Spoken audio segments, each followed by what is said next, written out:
Jai Janendra, all of you. Welcome to the fourth class of Auditing and Assurance or CA Inter. Hope you have watched the earlier classes and learned the topics covered therein. Proceeding further in this video, we will start with standard setting process given on page number 1.16 of the study material. Give your reviews about the videos in the comment box and ask your queries too. This class will be about history of standards of auditing. One important question is also covered in this class as from the point of view of your paper. So, standard setting process. Role of International Auditing and Assurance Standard Boards IAASB 1977 के अंदर IFAC international federation of accountants ने वो setup हुआ था with a view to bringing harmony मतलब होता है similarity in the profession of accountancy on an international scale. पूरे इंटरनेशनल स्केल पर हम लोग harmony in the profession of accountancy लाने के लिए हमने इंटरनेशनल फेडरेशन ऑफ अकाउंटेंट्स को 1977 में एस्टेब्लिश किया था। इन परस्यूइंग दिस मिशन, इस हार्मनी के मिशन को परस्यू करने के लिए, अचीव करने के लिए IFAC international federation of accountants ने एस्टैब्लिश किया international auditing and assurance standard boards IAASB to develop and issue in the public interest and under its own authority. मतलब IFAC की अथॉरिटी के अंदर high quality auditing standards for use around the world. IFAC board has determined that designation of the IAASB as the responsible body IFAC board ने IAASB को responsible body बनाया गया under its own authority and with in its stated terms of reference best serves the public interest in achieving this aspect of its mission. Harmony लाने के mission को achieve करने के लिए। अब ये बहुत ज़्यादा रेपिटेटिव क्वेश्चन है। RTP में 19 में आया हुआ है, MTP मार्च 18 में है, MTP मार्च 19 में है और ये आपके अटैम्प्ट के लिए भी बहुत ज़्यादा इंपॉर्टेंट है। तो IAASB का फंक्शंस, IAASB क्या करता है? Functions as an independent standard setting process under the auspices of IFAC। मतलब token under the token of IFAC के अंदर वो इंडिपेंडेंट स्टैंडर्ड सेटिंग बॉडी की तरह फंक्शन करता है। अब ऑब्जेक्टिव क्या है IAASB का? Is to serve the public interest by setting high quality auditing standards and by facilitating the convergence of international and national standards। जो international standards हैं और जो national standards हैं ये दोनों को मिलान करता है और इनको बिल्कुल अपने हाई क्वालिटी ऑडिटिंग स्टैंडर्ड्स बना के रखता है। Thereby enhancing the quality को एनहेंस करता है और uniformity of practice throughout the world, ताकि पूरे वर्ल्ड के अंदर यूनिफॉर्मिटी रहे प्रैक्टिस की ऑडिटिंग स्टैंडर्ड्स के। And strengthening public confidence in the global auditing and assurance profession. Global auditing और एश्योरेंस प्रोफेशन के अंदर अपना पब्लिक कॉन्फिडेंस को स्ट्रेंथन करता है। अब IAASB इन ऑब्जेक्टिव्स को अचीव कैसे करता है? मेन तो सबसे इंपॉर्टेंट क्वेश्चन ये है। तो इसमें हमारे पास हैं 5 पॉइंट्स दे रखे हैं, आपको ये 5वां पॉइंट्स याद करने हैं। Establishing high quality auditing standards and guidance for financial statement audits. Financial statements audit के लिए हम लोग IAASB high quality auditing standards को एस्टेब्लिश करता है और उनके लिए गाइडेंस नोट्स भी बनाता है। That are generally accepted and recognized by investors, auditors, governments, banking regulators, securities regulators and other key stakeholders across the world. Okay. सबसे पहला हाई क्वालिटी ऑडिटिंग स्टैंडर्ड्स बनाना और guidance banana for financial statements audits. अब high quality auditing standards बनाना और guidance banana for other types of assurance services on both financial and non financial matters. सबसे पहले financial matters के लिए, financial audit matters के लिए। अब सेकंड पॉइंट आ रहा है other types of assurance services के लिए। थर्ड पॉइंट आ रहा है establishing high quality standards and guidance for other related services के लिए। फोर्थ पॉइंट आ रहा है establishing high quality standards for quality control के लिए and covering the scope of services addressed by the IAASB। अगला आ रहा है publishing other pronouncements on auditing and assurance matters, thereby advancing public understanding of the roles and responsibility of the professional auditors and assurance service providers। इनके role और responsibility को public के understand कर पाए उसके लिए वो अदर प्रोनाउंसमेंट्स को भी पब्लिश करता है IAASB। अब IAASB इन्होंने वापस से ऊपर वाली चीज़ को रिपीट कर रखा है तो आप इसको यहाँ से छोड़ दीजिए। अब auditing and assurance standard board ICAI member है IFAC का and is committed to work towards the implementation of the guidelines issued by the IFAC। ICAI ने कंस्टिट्यूट करा है अपने यहाँ पर इंडिया में IASB। ऑस्ट्रेल हम लोग इसको पहले बोलते थे auditing practices committee, to review the existing auditing practices in India and to develop engagement and quality control standards. Okay, so that these may be issued by the council of the institute. और ये हम लोग international practices के हिसाब से develop करते हैं इनको। अब role of auditing and assurance standard board. अभी जो हमने auditing and assurance standard board यहाँ पर ये देखा है, ये इसको आप, इसका रोल क्या है? अब यहाँ से एक एमसीक्यू के लिए इंपॉर्टेंट क्वेश्चन बनता है कि आईसीएआई ने कंस्टिट्यूट कब करा था ऑडिटिंग प्रैक्टिसेस कमेटी, जिसको अब हम लोग आजकल बोलते हैं auditing and assurance standard board को। तो हमने इसको आईसीएआई ने 1982 के अंदर इसको एस्टैब्लिश किया था, कंस्टिट्यूट किया था। मेन फंक्शन क्या रहता है एपीसी का, ऑडिटिंग प्रैक्टिस कमेटी का? To review the existing auditing practices in India and to develop statements on standard auditing practices, मतलब एसेज बनाना उसका मेन रोल रहता है। So that these may be issued by the Council of the Institute. While formulating the SAPs, मतलब Standard Auditing Practices in India, the APC gives due consideration to the international auditing guidelines issued by the IAPC, मतलब IFAC है यहाँ पे, and then tries to integrate them to the extent possible in the light of conditions and practices prevailing in India. Main हमारा objective ये है कि हम भी ग्लोबल प्रैक्टिसेस के हिसाब से, इंटरनेशनल प्रैक्टिसेस जो स्टैंडर्ड्स एस्टैब्लिश्ड हैं उनके हिसाब से हमारे ऑडिटिंग प्रैक्टिसेस या फिर स्टैंडर्ड्स को डेवलप करें। तो इसी के थ्रू आईसीएआई अपना मेंटेन करता है इन चीज़ों को। अब ये चीज़ें आप छोड़ सकते हैं, एक बार रीड कर भी सकते हैं अगर करना चाहें तो। अगला टॉपिक आ रहा है renaming, renumbering and categorisation of auditing and assurance standards. अब ऐसे क्या करते हैं काम, ऑडिट में काम आते हैं हमारे, जो हम लोग नॉर्मल ऑडिटर्स अपनी कंपनी ऑडिट या फिर टैक्स ऑडिट करते हैं, उनमें हमारे लोग एसेज लगाते हैं। SAs apply in the audit of historical financial information audit के लिए। अब SREs, standard and review engagements, ये काम आते हैं रिव्यू करने के लिए अंदर ऑफ हिस्टोरिकल फाइनेंशियल इन्फॉर्मेशन। एक बार ऑडिट हो चुका है, फिर वापस से उस इन्फॉर्मेशन का रिव्यू हो रहा है। ओके, एसएईज और एसआरएस भी यही हैं। एसएईज मतलब होता है, नीचे दे रखा है आपको ये, मतलब स्टैंडर्ड एंड एश्योरेंस एंगेजमेंट्स और standards on related services. Assurance engagement मतलब प्रोजेक्टेड बैलेंस शीट को हम लोग बना के दे रहे हैं, और एसआरएस मतलब होता है स्टैंडर्ड्स ऑन रिव्यू सर्विसेज। तो इसमें हम लोग कंपाइलेशन एंगेजमेंट्स को देखते हैं, ठीक है। अब उसके बाद ये इंस्टीट्यूट ने आपको एक चार्ट दे रखा है, यहाँ पर उन्होंने डिफाइन कर रखा है कि यहाँ से इनमें ये एसेज कवर्ड हैं, आप ये एक बार देख सकते हैं। These standards will apply whenever an independent audit is carried out. जब भी कोई इंडिपेंडेंट ऑडिट कैरी होगी तो ऑडिटर को इन स्टैंडर्ड्स को अप्लाई करना ही पड़ेगा।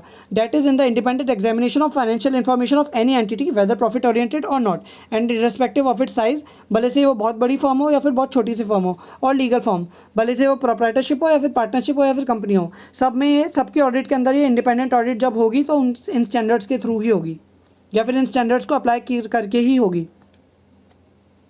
While discharging their test function, it will be the duty of the members of the institute to ensure that standards are followed. ये ड्यूटी रहेगी members of the institute की कि standards follow हो रहे हैं in the audit of financial information covered by their audit reports. If for any reason a member has not been able to perform an audit in accordance with the standards, his report should draw attention to the material departures therefrom. उसकी जो audit report रहेगी उसके अंदर जो material departure हुए हैं उस standard से वो उसमें लिखे हुए होने चाहिए। Therefrom, auditors will be expected to follow standards in the auditing commencing on or after the date specified in the statement. अगर स्टेटमेंट कोई इशू हुआ है तो उसके बाद से, जब से वो स्टेटमेंट इशू हुआ है तब से ऑडिटर्स को उनको फॉलो करना रहेगा। अगला, remember all standards are mandatory. जो भी स्टैंडर्ड्स हैं वो मैंडेटरी हैं, ऑप्शनल नहीं है ऑडिटर्स के लिए। From the date mentioned herein and it is obligatory upon members, उनको कंप्लाई करना ही पड़ेगा of institute to adhere to these whenever an audit is carried out. अब अगला पॉइंट आ रहा है compliance with documents issued by the institute. Institute बहुत बार गाइडेंस नोट्स और स्टेटमेंट्स इशू करता है, तो उनके बारे में एक क्वेश्चन दे रखा है और ये इंपॉर्टेंट भी है आपके पेपर के लिए। अब the statements have been issued with a view to securing compliance by members on matters which in the opinion of the council are critical for the proper discharge of their functions. कुछ ऐसे matters रहते हैं जहाँ पर industry के अंदर doubts रहते हैं, तो उसके लिए इंस्टीट्यूट स्टेटमेंट्स इशू करता है। Statements therefore are mandatory to be followed by the auditor, just like standards on auditing. Accordingly, when discharging the attest function, it will be the duty of the members of the institute to examine statements, whether statements relating to accounting matters are complied with in the presentation of financial statements. जब financial statements को बनाया गया था तो वो जो statements institute ने publish कर रखे हैं उनको कंप्लाई किया गया था या नहीं कंप्लाई किया गया था, which are related to the accounting matters. In the event of any deviation from the statements, it will be the duty और to make adequate disclosure in the audit report. अगर कहीं पर डेविएशन हो रहा है उन स्टेटमेंट से जो इंस्टीट्यूट ने प्रिस्क्राइब कर रखे हैं अकाउंटिंग मैटर्स के लिए, तो ये ऑडिटर की ड्यूटी बनती है कि वो एडिकेट डिस्क्लोजर दे अपने ऑडिट रिपोर्ट के अंदर कि इस कंपनी ने या इस फर्म ने उन स्टेटमेंट से, मतलब उन स्टेटमेंट्स को कंप्लाई नहीं कराए, so that users of financial statements में भी aware of such deviations. Okay, अब नेक्स्ट पॉइंट आ रहा है to ensure that statements relating to auditing matters. ऊपर थे statement relating to accounting matters, अब आ रहे हैं statement relating to auditing matters are followed in the audit of financial statements. ऊपर था प्रेजेंटेशन ऑफ फाइनेंशियल स्टेटमेंट्स में, अकाउंटिंग मैटर्स में जो स्टेटमेंट्स हैं वो फॉलो हो रहे हैं। यहाँ पर ऑडिटिंग के में ऑडिट ऑफ फाइनेंशियल स्टेटमेंट्स में हम लोग उन ऑडिटिंग मैटर्स वाले स्टेटमेंट्स को फॉलो कर रहे हैं। इफ़ फॉर एनी रीजन, वापस वही बात आएगी, a member has not been able to perform an audit in accordance with such statements, his report should draw attention to the material departures therefrom, और ताकि हम लोग यूजर्स को सतर्क कर पाएं। गाइडेंस नोट्स क्या होते हैं? Are primarily designed to provide guidance to members on matters which may arise in the course of their professional work and on which they may rely in the course of their professional work. Guidance notes को हम लोग obligatory नहीं मानते हैं, recommendatory मानते हैं। Guidance notes are recommendatory in nature, क्योंकि ये कुछ अलग ऑडिटर अपने view of point of view से भी अलग चीज़ इसके लिए प्रैक्टिस कर सकता है।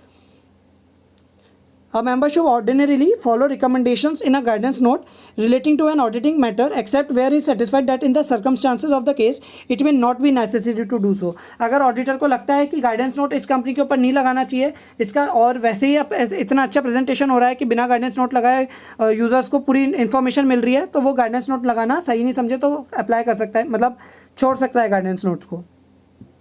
Similarly, while discharging his attest functions, a member should examine whether the recommendations in a guidance note relating to accounting matter have been followed or not.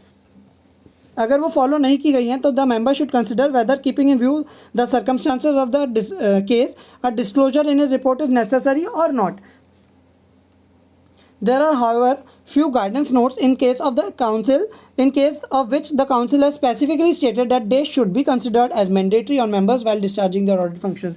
कुछ guidance notes council ने ऐसे इशू कर रखे हैं जो कि कंपलसरी होते हैं ऑडिटर के लिए कि उनको मैंडेटरी फॉलो करना ही है while discharging their audit functions. अगला टॉपिक आ रहा है पेज नंबर 1.21 पर, क्वालिटीज ऑफ एन ऑडिटर। अब ऑडिटर में क्या क्या क्वालिटीज़ होनी चाहिए, तो डिक्सी ने एक्सप्लेन करा है कि ऑडिटर में ये क्वालिटीज़ तो होनी ही चाहिए, जैसे कि टैक्ट हो गया, caution, firmness, good temper, integrity, judgement, patience etcetera. So अब इन्हीं को हम लोग एक्सप्लेन कर रहे हैं आगे। 5 पॉइंट्स है, इस पूरे पैराग्राफ को अगर हम लोग बांटें तो 5 पॉइंट्स में बन रहा है, तो ये क्वेश्चन आपके अटेम्प्ट के लिए वैसे भी बहुत इंपॉर्टेंट है, तो इसको 5 पॉइंट्स में हम लोग आगे पढ़ते हैं। सबसे पहली तो क्वालिटी ये कि उसमें इंटीग्रिटी होनी चाहिए और एडुकेट इंडिपेंडेंस होनी चाहिए। Integrity means honesty and independence means अब वो इन्फ्लुएंस नहीं होना चाहिए किसी भी पर्सन के थ्रू, ओपन माइंडेड रहना चाहिए और काम को विदाउट एनी बायसनेस करना चाहिए। तो कोड ऑफ एथिक्स ने भी बोला है कि इंटीग्रिटी, ऑब्जेक्टिविटी और इंडिपेंडेंस तो fundamental principles of professional ethics हैं जो कि ऑडिटर्स को फॉलो करने ही चाहिए। उसके बाद सेकंड पॉइंट आता है कि उसको थॉरो नॉलेज होनी चाहिए जनरल प्रिंसिपल्स ऑफ लॉ की नॉलेज नहीं होगी तो वो ऑडिट कैसे परफॉर्म करेगा। तो इसमें भी अगर हम लोग स्पेशल फोकस दें कि उसको किसकी नॉलेज होनी चाहिए, तो कंपनीज एक्ट को हम लोग पीछे नहीं छोड़ सकते, और साथ ही साथ मर्केंटाइल लॉ, और मर्केंटाइल लॉ में भी स्पेशली कॉन्ट्रैक्ट एक्ट, तो उसको हम लोग छोड़ नहीं सकते क्योंकि वो ऑडिट करते समय ऑडिटर को उसकी नॉलेज होनी चाहिए क्योंकि वो काम आता है जब वो ऑडिट परफॉर्म करता है। अब यहाँ पर अगर कोई अंडरटेकिंग है जो स्पेशल स्टैट्यूट से गवर्न है, मतलब कि जैसे बैंकिंग का ले लेते हैं हम लोग एग्जांपल, तो वहाँ पर उसकी नॉलेज जो होनी चाहिए उसमें एडिशनल जो उस पर्टिकुलर बिजनेस के लिए लग रहा है उसके लिए भी उसकी भी नॉलेज उसे होनी चाहिए। साथ ही साथ उसे टैक्सेशन की नॉलेज तो होनी चाहिए क्योंकि पर्टिकुलर इंडस्ट्री पर टैक्सेशन लॉज अलग अलग भी लगते हैं।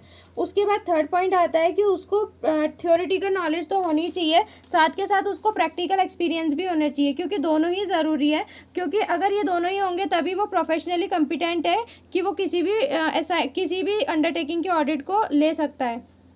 उसके बाद फोर्थ पॉइंट आता है कि उसके पास सफिशिएंट नॉलेज तो होनी ही चाहिए, पर अगर वो किसी पर्टिकुलर इंडस्ट्री में ऑडिट करने जा रहे हैं, जैसे कि हम लोग रियल एस्टेट का एग्जांपल है, अगर वो वहाँ की ऑडिट करने जा रहे हैं तो उसको पर्टिकुलर उस बिजनेस में क्या रिक्वायरमेंट्स है या फिर उसको उस पर्टिकुलर बिजनेस से रिलेटेड भी नॉलेज होनी चाहिए, जैसे उसे रेरा की नॉलेज होनी चाहिए अगर वो रियल एस्टेट में जा रहा है। So also with an understanding of the special features to a particular business whose accounts are under audit must have also the auditor should have a basic human qualities apart from the technical requirements of professional training and education, good human being तो वो होना ही चाहिए। उसके बाद 5th point आता है कि उसको अगर किसी मतलब कि अगर किसी ऑडिटर को बोला जाए कि आपको इस एंटिटी के फाइनेंशियल स्टेटमेंट्स को रिव्यू करना है, तो ऑडिटर उसको रिव्यू तभी कर पाएगा जब उसको नॉलेज होगी एज एन एक्सपर्ट।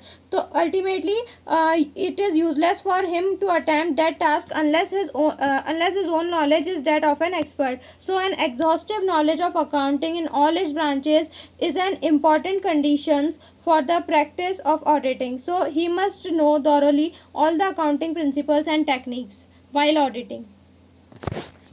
आरटीपी में 19 के अंदर आपको एक क्वेश्चन इंस्टीट्यूट ने दिया था कि Lord Justice Lindley, in the course of the judgment in the famous of London and General Bank case, had succinctly summed up the overall view of what an auditor should be as regards the personal qualities. He said an auditor must be honest, that is, he must not certify what he does not believe to be true, and must take reasonable care and skill before he believes that what he certifies is true.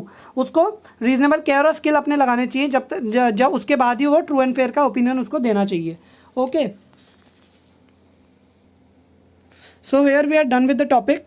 Guys, please give your honest reviews about whether you like these videos or whether you are liking these audit series videos, and what are the areas where we can improvise our video. Like the video and subscribe the channel and share it with your friends too. Study hard and make your parents feel proud. Jai Jinendra. We will continue with the other topics in the later videos.